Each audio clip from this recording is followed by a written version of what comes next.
തീർച്ചയായിട്ടും ഇഷ്ടപ്പെട്ടു. നല്ല യൂണിവേഴ്സിറ്റിയാണ്. ക്യാമ്പസ് നൈസാണ്. എനിക്കൊന്ന് നമ്മുടെ UK ഏറ്റവും നല്ല യൂണിവേഴ്സിറ്റിയാണ് മിഡ്സെക്സ്. അത് ഇന്റർനാഷണൽ ആകെ ഒറ്റ യൂണിവേഴ്സിറ്റി ഉള്ളൂ. ശരി അജിത് പറഞ്ഞ ശരി. ഞാൻ മറ്റു യൂണിവേഴ്സിറ്റി പോകുമ്പോൾ കുറച്ചും കൂടി ഒരു നമ്മുടെ നാട്ടിലെ പോലത്തെ ഒരു ക്യാമ്പസ് ആണെന്ന് തോന്നുന്നു. ഉള്ളിലേക്ക് പുറമേ നോക്കുമ്പോൾ ഒരു ബിൽഡിംഗ് ആണ്, പക്ഷേ ഉള്ളിൽ കയറി നല്ല മരങ്ങളും ഒക്കെ ആയിട്ട് നല്ലൊരു ഗ്രീനറി ഒക്കെ ഉള്ള ക്യാമ്പസ് ആണ്. പിന്നെ അജിത്തെ പാർട്ട് ടൈം എങ്ങനെയാണ് അജിത്ത് ഇപ്പൊ കിട്ടാനായിട്ട് എങ്ങനെയായിരുന്നു? കാരണം ഇത് എല്ലാവരും കേൾക്കാൻ ആഗ്രഹം, എല്ലാവരും പുറത്ത് പറയുന്നത് ഭയങ്കര നെഗറ്റീവ്സ് ആണ് പറയുന്നത്. അപ്പൊ അത്രയും നെഗറ്റീവ്സ് ഉണ്ടായിരുന്നോ അതോ അജിത്തിന്റെ അഭിപ്രായത്തിൽ എങ്ങനെയാണ്? അജിത്തേക്ക് വന്ന സമയത്ത് പാർട്ട് ടൈം കാര്യങ്ങൾ ഇപ്പോഴത്തെ അവസ്ഥ ഒന്ന് പറയാമോ? തീർച്ചയായിട്ടും ഞാൻ സെപ്റ്റംബറിലാണ് എത്തിയത്. വന്ന സമയത്ത് എനിക്ക് ചെറിയൊരു ബുദ്ധിമുട്ടുണ്ടായിരുന്നു. പിന്നെ ഒക്ടോബർ അവസാനത്തേക്ക് പാർട്ട് ടൈം എനിക്ക് ഏകദേശം റെഡിയായി. അതിനുശേഷം എനിക്ക് ലൈഫൊക്കെ സ്മൂത്ത് ആയിട്ടാണ് പോയത്. പിന്നെ ഇപ്പൊ എനിക്ക് നല്ലൊരു പാർട്ട് ടൈം ആയിട്ട് ഞാൻ ഇരിക്കുന്നു, കുഴപ്പമില്ലാണ്ട് പോകുന്നു. വെക്കേഷൻ നമുക്ക് മാക്സിമം 40 hours വർക്ക് ചെയ്യാം. അതെനിക്ക് റെഡി ആയിട്ട് കിട്ടിയിട്ടുണ്ട്.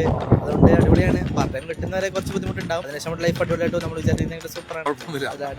അല്ല, ഇതിപ്പോ എല്ലാവരും ശരിക്കും പറയുമ്പോൾ അജിത്ത് എന്താ പറയുന്ന പോലെ ഫീൽ ചെയ്യുന്നില്ല. റിയൽ ലൈഫ് എന്ന് പറയുന്നല്ലേ? തീർച്ചയായിട്ടും ഞാൻ എന്റെ റിയൽ ലൈഫിൽ നിന്നാണ് പറയുന്നത്. കാരണം വന്ന സമയത്ത് തീർച്ചയായിട്ടും എനിക്ക് ബുദ്ധിമുട്ടുണ്ടായിരുന്നു. തിരിച്ച് നാട്ടിലേക്ക് പോകണോ, അതിന് എന്താ അവസ്ഥ കാര്യങ്ങൾ. കാരണം ഇത്ര പൈസ കൊടുത്തിട്ട് വരുന്നതാണ്. തീർച്ചയായും അതിനുശേഷം എനിക്ക് പാർട്ട് ടൈം കിട്ടി. സ്റ്റുഡൻസ് ഒക്കെ പിന്നെ എങ്ങനെയാണ് ജീവിക്കുന്ന കാര്യങ്ങൾ മനസ്സിലായി. അതിന് നമ്മുടെ ചെലവും കാര്യങ്ങളും ഉണ്ട്. അപ്പോൾ പാർട്ട് ടൈം കിട്ടിക്കഴിഞ്ഞാൽ അടിപൊളിയാണ്. തീർച്ചയായിട്ടും UK നല്ലൊരു കൺട്രിയാണ്. അല്ലെങ്കിൽ ഞാൻ സജസ്റ്റ് ചെയ്യാണ് UK വരാൻ വേണ്ടിയിട്ട്. Thank you Jith. കാരണം ഞാൻ ഇതിലൂടെ പറഞ്ഞിട്ടുണ്ടായിരുന്നു പോയ സമയത്ത് ഇനീഷ്യൽ സ്ട്രഗിളിംഗ് ഉണ്ട്. എല്ലാവരോടും നമ്മൾ പറയുന്ന കാര്യമാണ്. കാരണം ഇനീഷ്യൽ എന്തായാലും സ്ട്രഗിളിംഗ് ഉണ്ടെന്ന് ചിലപ്പോൾ സ്ഥലത്തേക്ക് നിങ്ങളെ ഫിസിക്കലി മെന്റലി ഇമോഷണലി നിങ്ങൾ പറിച്ചടപ്പെടാണ്. തീർച്ചയായിട്ടും നിങ്ങൾക്ക് വ്യത്യാസം അനുഭവം ഉണ്ടാവും. അപ്പോൾ അതിന്റെ ബേസിലാണ് പറഞ്ഞപ്പോൾ എന്തായാലും അജിത്തിന് നല്ലൊരു ഭാവി ആശംസിച്ചു. അപ്പോൾ all the best. Thank you.